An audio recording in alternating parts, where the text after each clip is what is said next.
Sophie का संसार के सेकंड पार्ट में आपका स्वागत है।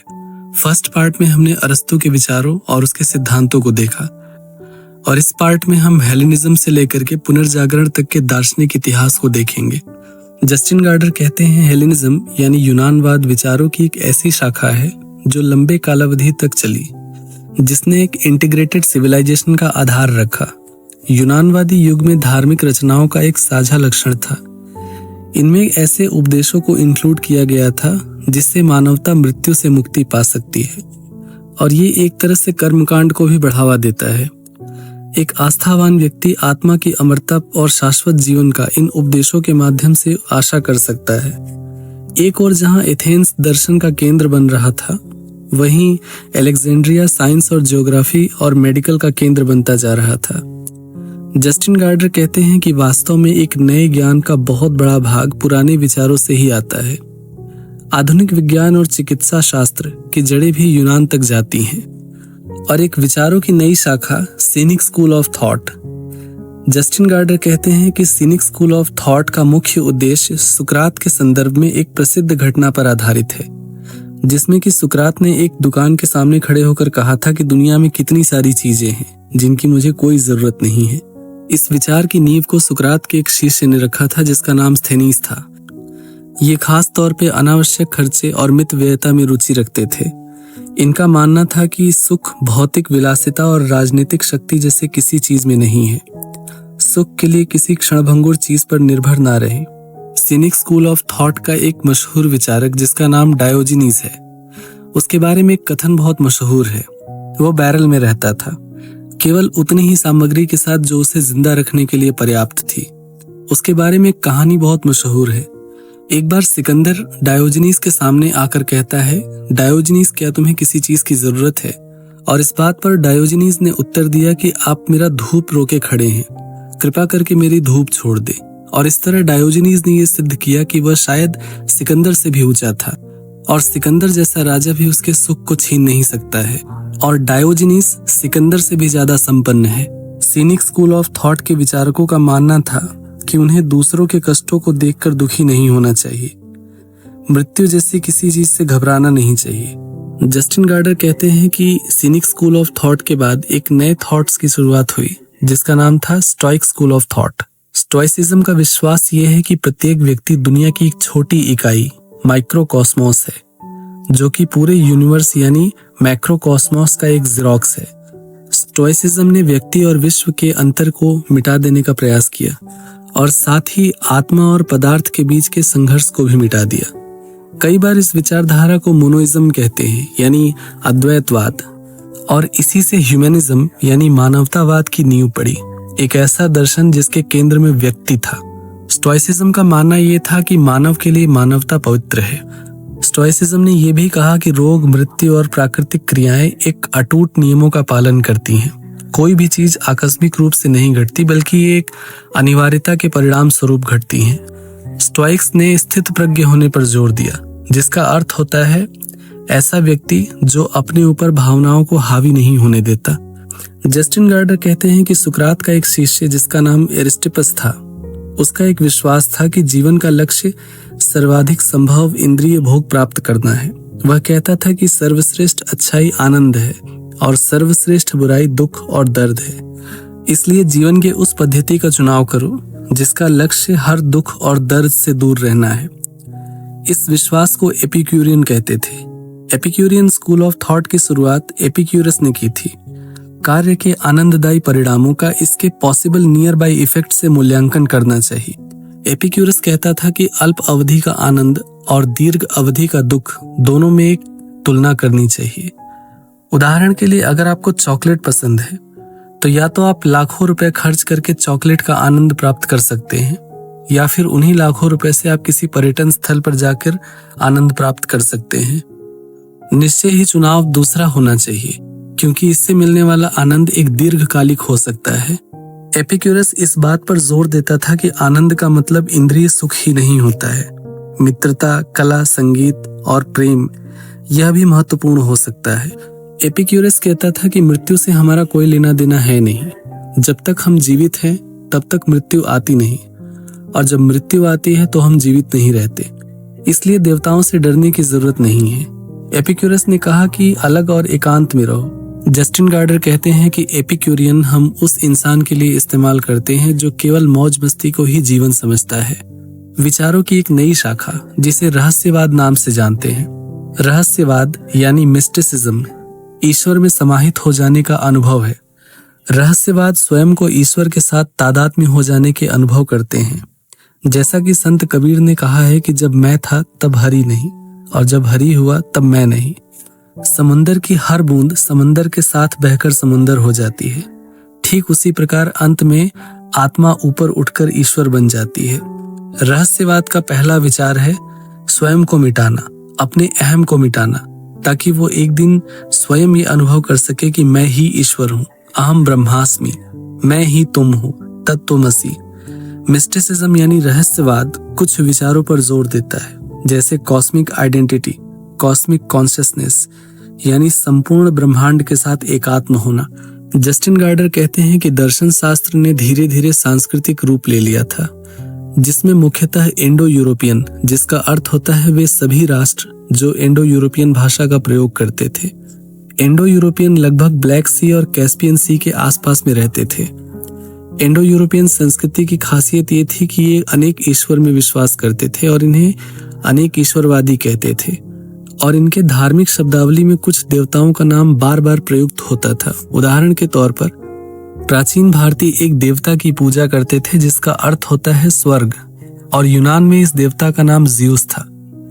लैटिन में इसे जुपिटर और नॉर्स में इसे टीयर कहते थे। ये सारे देवता एक ही थे।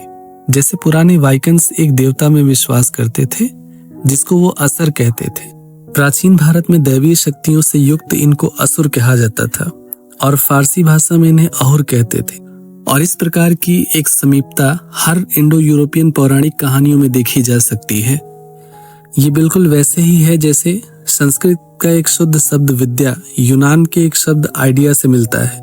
जस्टिन गार्डर कहते हैं कि हम चाहे इंडो यूरोपियन नाम दे दे, या हिंदू नाम दे दे, या बौद्ध नाम दे दे, ये सारे धर्म एक ही तथ्य पर जोर देते थे कि ईश्वर यानी देवता हर जगह है। जैसा एक ग्रंथ में लिखा हुआ है, ईशावास्य मिदम सर्वम। जस्टिन गार्डर कहते हैं कि संस्कृति की एक और शाखा जिसको सेमिटिक कहते हैं।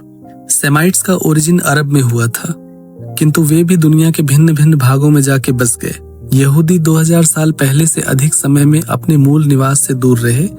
ईसाई धर्म जगत के माध्यम से सेमिटिक इतिहास धर्म बहुत ही दूर दूर तक पहुंचने लगा। यहूदी, ईसाई और इस्लाम तीनों ही सेमिटिक पृष्ठभूमि से हैं। मुसलमानों का पवित्र कुरान और ओल्ड टेस्टामेंट दोनों ही एक ही सेमिटिक लैंग्वेज में लिखे गए हैं। ओल्ड टेस्टामेंट का एक शब्द गॉड, जो कि कुरान के एक शब्द अल्लाह से समान अर्थ रखता है, और ये तीनों ही एकेश्वरवादी हैं।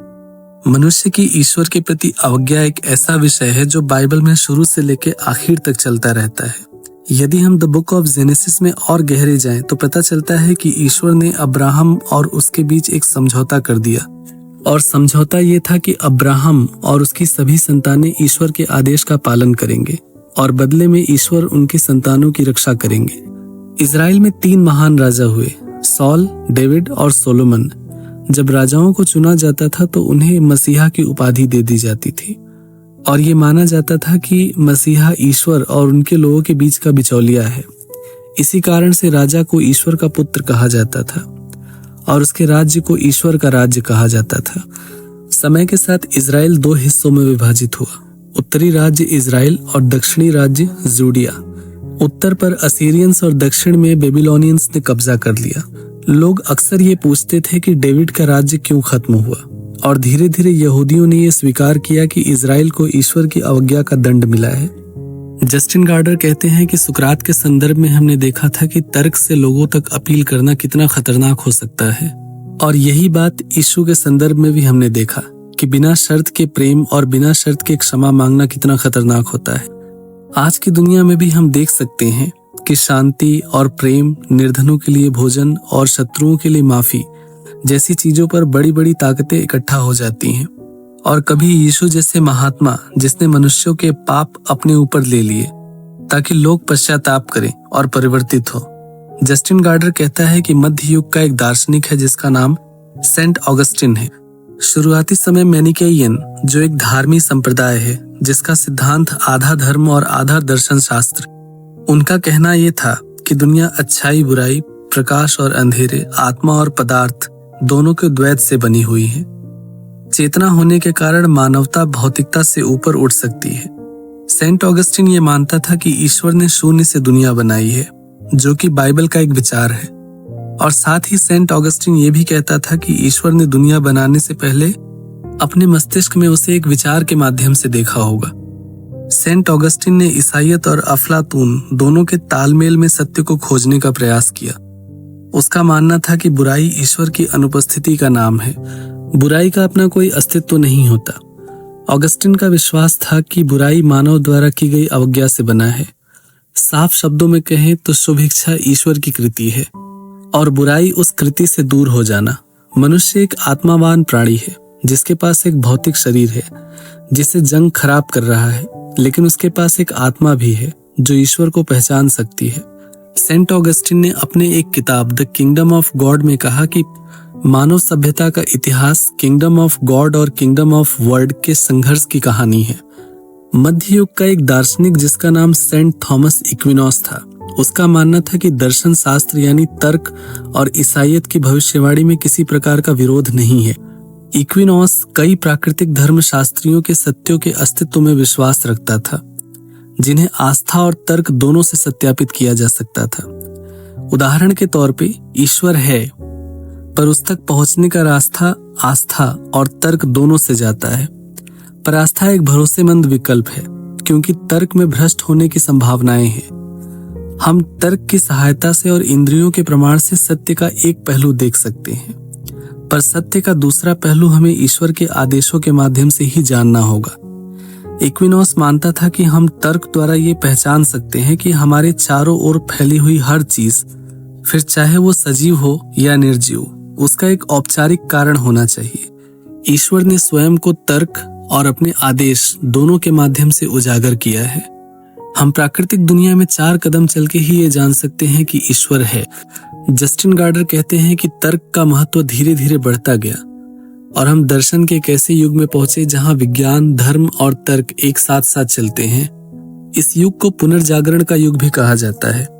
पुनर्जागरण के युग में एक महान दार्शनिक हुआ और विचारक हुआ जिसका नाम मर्सिलियो फिसिनो है। उसने कहा, स्वयं को पहचानो।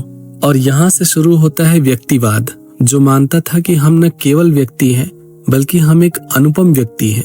यह विचार प्रतिभा को लगभग पूजनीय बना सकता था। कुछ विचारक यह विश्वास रखते थे कि ईश्वर भी अपनी सृष्टि में विद्यमान है। यदि वो वास्तव में असीम और अनंत है तो उसे हर चीज में मौजूद होना चाहिए, और इस विचार को पैंथीइज्म कहते हैं। जस्टिन गार्डर कहता है कि यहाँ से शुरू होता है एक अनुभववादियों का दौर, जो कि इंद्रियों द्वारा प्रकृति की छानबीन करते थे। इस मेथड को एम्पिरिकल मेथड कहते थे और दर्शन शास्त्र की इस शाखा का नाम है एम्पिरिसिज्म यानी अनुभववाद। फ्रांसिस बेकन नामक एक दार्शनिक ने कहा कि नॉलेज इज द पावर, और इस तरह से उसने ज्ञान को व्यावहारिक रूप में रेखांकित किया। पोलैंड के एक खगोल शास्त्री निकोलस कॉपरनिकस ने हेलियोसेंट्रिक वर्ल्ड पिक्चर की कल्पना की, जिसका अर्थ होता है कि सौरमंडल में हर चीज सूर्य के चारों ओर परिक्रमा करती है। इसके बाद केपलर ने यह सिद्ध किया कि ग्रह एक इलिप्टिकल ऑर्बिट में सूर्य के चारों ओर चक्कर लगाता है और सूर्य इसका एक फोकस पॉइंट है। केपलर ने कहा कि यूनिवर्स में सेम फिजिकल लॉ अप्लाई होता है हर ऑब्जेक्ट पर, और इसका प्रमाण उसे एक टेलीस्कोप और अलग अलग रिसर्च के माध्यम से मिला। और एक वैज्ञानिक जिसका नाम गैलीलियो गैलीली है, उसने गति के नियम दिए और सबसे महत्वपूर्ण लॉ ऑफ इनर्शिया दिया, जो कि केपलर के यूनिवर्सल लॉ को सत्यापित करता है। और फिर आइजैक न्यूटन ने the law of universal gravitational attraction के सिद्धांत को दिया, जिसके अनुसार ब्रह्मांड की प्रत्येक वस्तु एक दूसरे को आकर्षित करती है। जस्टिन गार्डर कहते हैं कि और इस तरह से दर्शन में धर्म और वैज्ञानिक चिंतनों का एक समावेशन हुआ, और ऐसे अनेक विचारक और वैज्ञानिक हुए जिन्होंने प्रकृति और प्राकृतिक नियमों को समझने का प्रयास किया, न सिर्फ किसी धार्मिक मान्यता के आधार पर बल्कि एक वैज्ञानिक चिंतन और एक गणितीय समीकरण के आधार पर।